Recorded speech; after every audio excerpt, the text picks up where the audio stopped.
In this video, we will perform sentiment analysis using scikit-learn. We will use count vectorizer. We will work on Amazon mobile reviews data. You can find the dataset link in the description. Let's import NumPy as NP. Let's import pandas as PD. I'll make one variable df, and in this I will save my CSV file. From pandas, I will use the method read underscore CSV. Inside this, in double quotes, I will pass my CSV file name. My CSV file name is amazon.csv. Let's execute our code. Let's look at the top 5 rows of a data frame df. We will use the method head. And these are the top 5 rows of a data frame. We have columns such as product name, brand name, price, rating, reviews, review votes. Let's look at the shape of a data frame. We will write df.shape. Our data frame contains 41 lakhs and 13,840 rows and 6 columns. Let's find missing values in our data set. We will write df dot is null dot sum, and you can see that these number of missing values are present in these variables. In the variable brand name, we have 65,171 missing values, while in the variable price, we have 5,933 missing values. We can also sort this in ascending or descending order. I'll copy this code from here. I'll paste it here, and now I will call sort underscore values, and then I'll pass one parameter ascending is equal to false.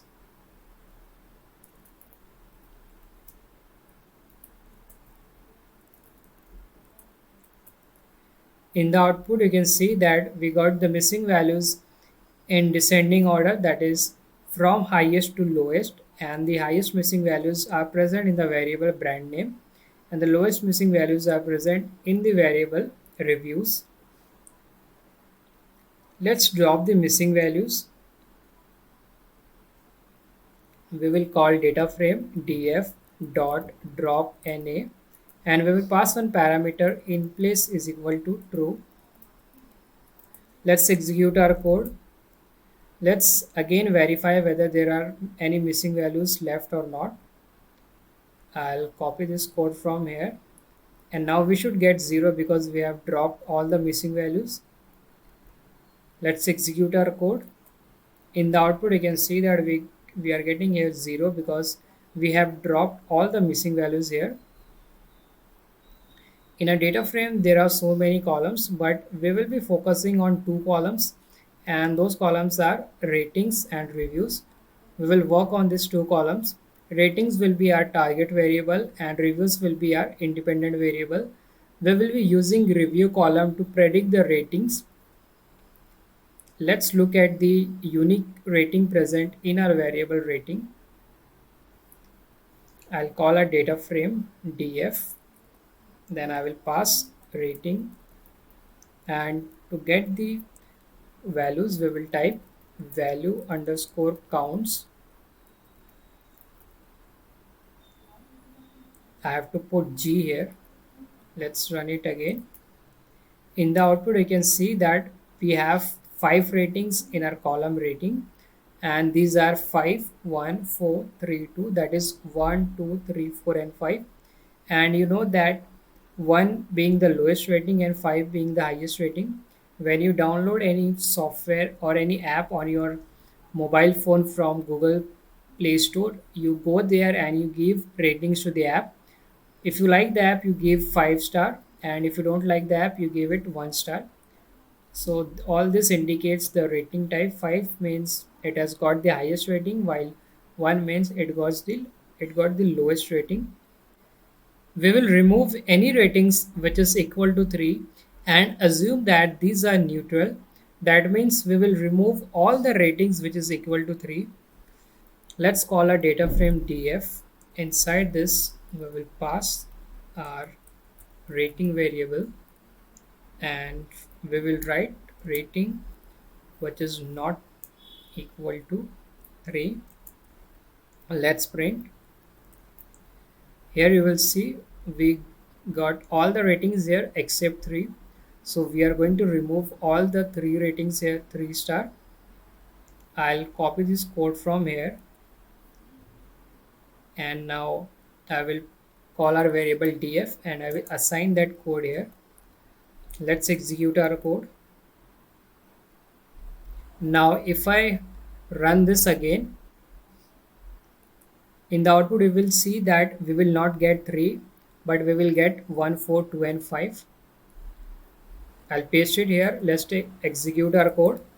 In the output you can see that we have 1, 2, 4 and 5 but we don't have 3 star here because we have removed that 3.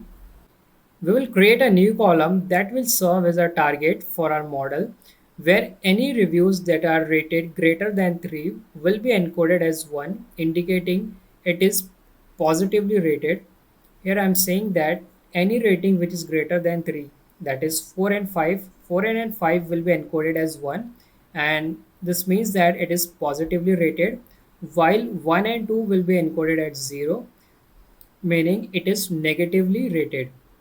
I'll call our data frame df and I will make a new column positively rated.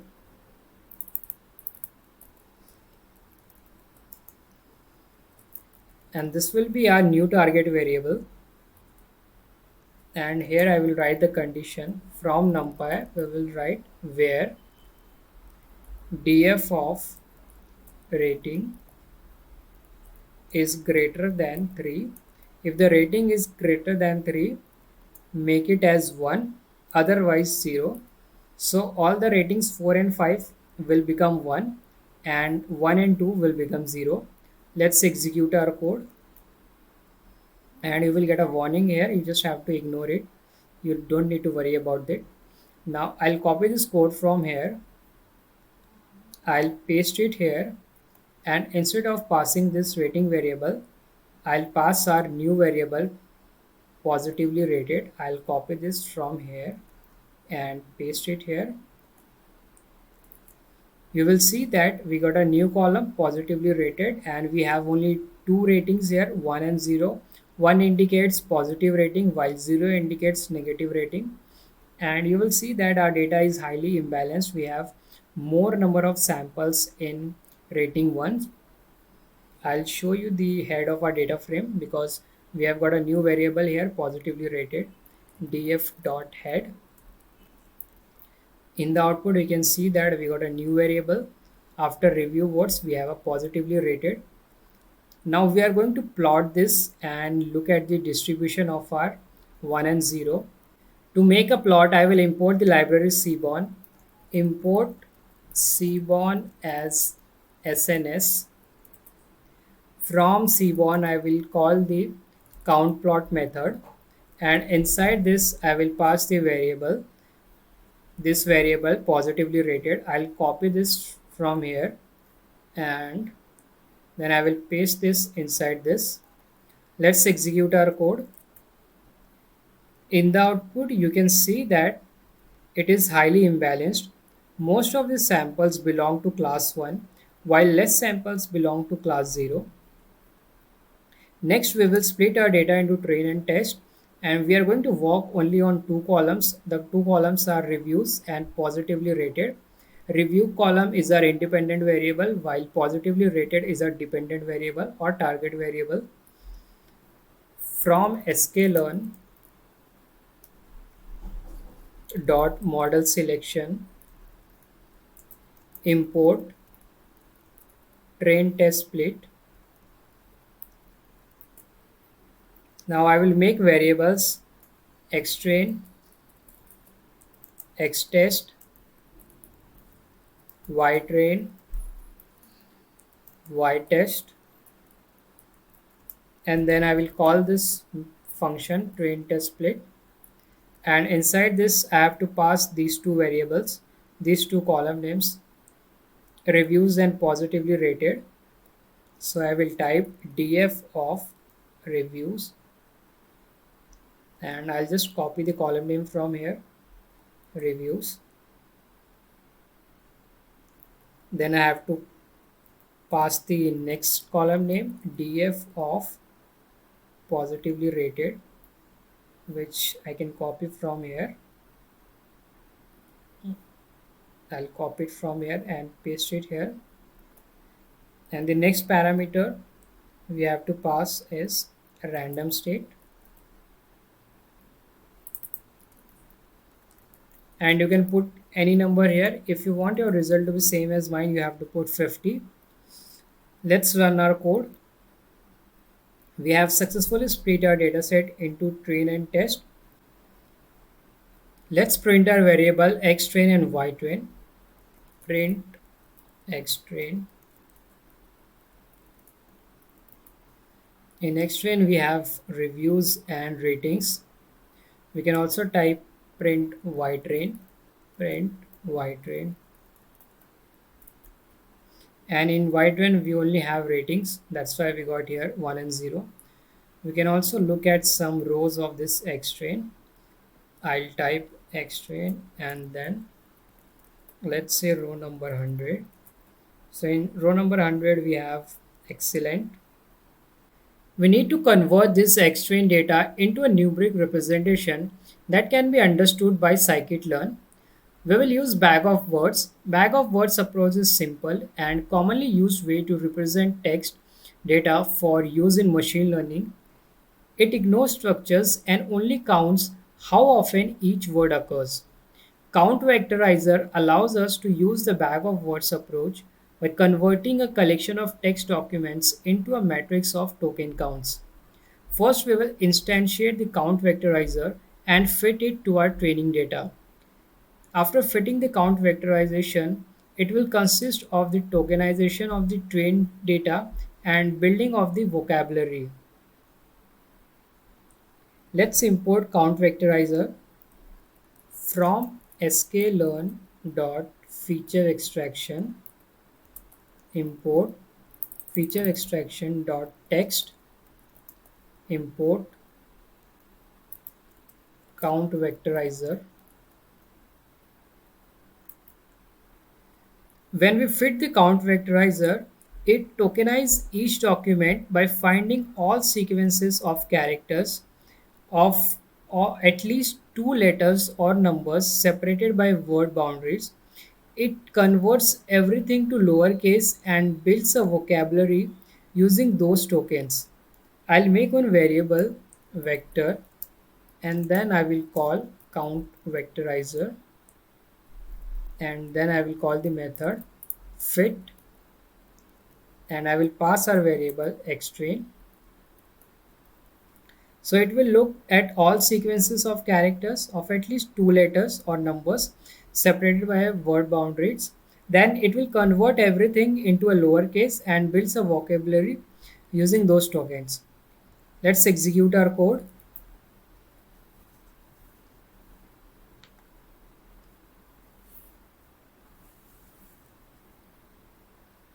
It is taking some time because there are so many words. Let's get the vocabulary by using the get feature names method. I'll call this vect, and then I will call the method get features names, and let's look at 1000 samples. In the output you can see that we got vocabularies. This vocabulary is built on any tokens that occurred in the training data. So whatever tokens we found in this xtrain, it is built using those training data. But these vocabularies are not looking good because they have both numbers and alphabets, and some of them are meaningless words. For example, you can see here P350, this is meaningless. We have many other examples. Here also you will see 20 FPS. All these words are meaningless. We can see how many features we got using this count vectorizer.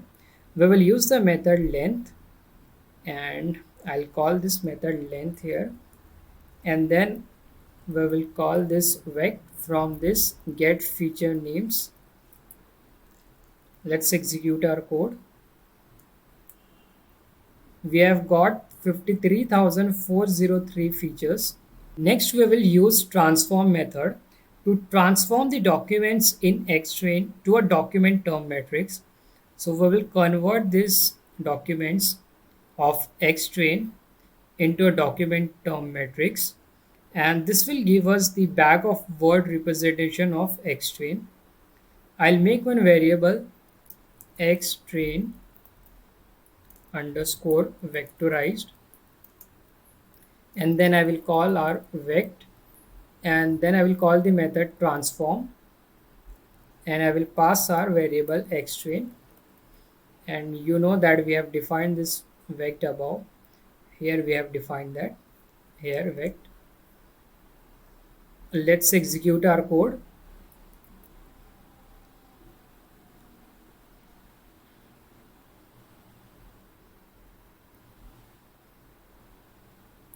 Let's print our xtrain vectorize xtrain underscore vectorized. In the output, you can see that this is stored in a SciPy sparse matrix where each row corresponds to a document and each column corresponds to a word from our training vocabulary. Let's print it. Print xtrain vectorized.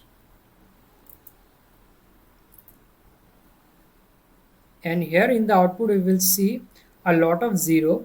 The entries in the matrix are the number of times each word appears in each document. Because the number of words in the vocabulary is so much larger than the number of words that might appear in a single review, so most of the entries of this matrix is 0. Because once you split a sentence, you get a lot of words, and it becomes so big that some of them have been marked as 0. Next, we will train our model. We will use this feature matrix xtrain vectorized. We will use this feature xtrain vectorized to train our model. We will use logistic regression because it works well for high dimensional sparse data, and our feature matrix is sparse. From sklearn dot linear model import logistic regression. I'll make an object of class logistic regression. I'll make one variable model, and in this I will store the logistic regression class. Now I will fit the model on xtrain vectorized and ytrain model dot fit, and we will pass our variable xtrain vectorized because we are going to use this as our features, and then ytrain. Let's execute our code.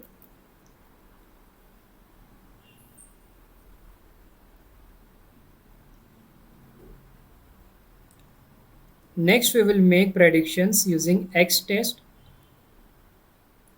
and this is fitting our model. It is taking some time because there are so many words in our feature xtrain vectorized, and here you will see one warning, and you just have to ignore this warning. Next, as I have said, we will make prediction using xtext. I'll make one variable predictions. Now I will call our model, and from that I will call the method predict to make prediction, and we will pass vector dot transform because to make prediction we will transform our xtest, and here we will pass xtest. We are making prediction on this xtest, and before we pass this variable we are transforming it using our vector, so that's why I have called this here. Let's execute our code.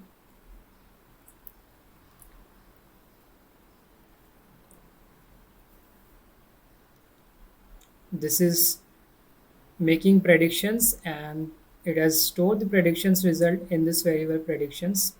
Let's print our prediction variable, print predictions. So we got 0 1 0 because in our target variable we have 0 1. Next we will compute the area under the curve, that is the AUC curve. From sklearn dot metrics we will import ROC AUC curve. Let's execute our code. Let's print our AUC curve score, print AUC,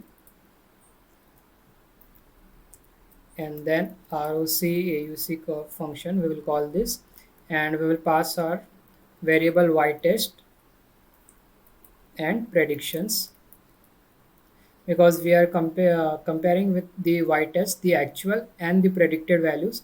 So these, in y test we have the actual values, in predictions we have the predicted values, and we are computing the AUC score for these two.